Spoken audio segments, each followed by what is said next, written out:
Lady വക്കീൽ എനിക്ക് officer നിങ്ങളുടെ സ്വന്തം വികാര വിഷമങ്ങൾ മാറ്റിവെച്ചിട്ട് ഈ കേസിൻ്റെ രീതിയിൽ നോക്കാൻ പറയും. എന്നിട്ട് ലേഡി വക്കീൽ ചീഫിനോട് ചോദിക്കും, എന്തുകൊണ്ടാണ് ഇത്ര കൃത്യമായിട്ട് ഹീറോ ആണ് ഇത് ചെയ്തതെന്ന് പറയുന്നത്. അപ്പോൾ ചീഫ് പറയും, അവനൊരു ആക്സിഡൻറ്റ് കേസിനാണ് സ്റ്റേഷനിൽ കൊണ്ടുവന്നത്. പിന്നെ അവൻ ഫ്ലാറ്റിൽ നിന്ന് ഓടിപ്പോകുന്ന കണ്ട സാക്ഷിയുണ്ട്. അതുപോലെ അവൻ്റെ കയ്യിൽ നിന്ന് മർഡറിന് ഉപയോഗിച്ച കത്തിയും ലഭിച്ചു. അങ്ങനെ കാര്യങ്ങൾ കൂടുതൽ വ്യക്തമായി. അപ്പോൾ ലേഡി വക്കീൽ ചോദിക്കും, എന്നാൽ പിന്നെ അറസ്റ്റിന് ശേഷം എന്താ നടന്നതെന്ന് പറയാം. അപ്പോൾ ചീഫ് പറയും, അതിനുശേഷം എന്താ, പ്രതിയുടെ മൊഴിയെടുത്തു. ഉടനെ വക്കീൽ പറയും, ഞാൻ ചോദിച്ചത് അതല്ല, അറസ്റ്റ് ചെയ്ത ഉടനെ എന്ത് സംഭവിച്ചു എന്ന്. അപ്പോഴും ചീഫ് പറയും, അവനോട് ഓരോ കാര്യങ്ങൾ ചോദിച്ചു.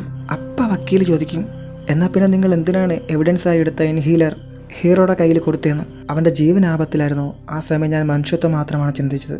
എന്നാൽ പിന്നെ മനുഷ്യത്വമാണ് വലുതെങ്കിൽ നിങ്ങൾക്ക് ഹോസ്പിറ്റലിൽ കൊണ്ടുപോയിക്കൂടായിരുന്നോ എന്ന് ലേഡി വക്കീൽ ചോദിക്കും. ചീഫ് ഒന്നും മിണ്ടില്ല. അത് കഴിഞ്ഞ് വക്കീൽ ജഡ്ജിയോട് പറയും, അപ്പോൾ ബാക്കി കഥ നമ്മുടെ ചാനലുണ്ട്, ആരും മറക്കാതെ തന്നെ കയറി കണ്ടോളൂ.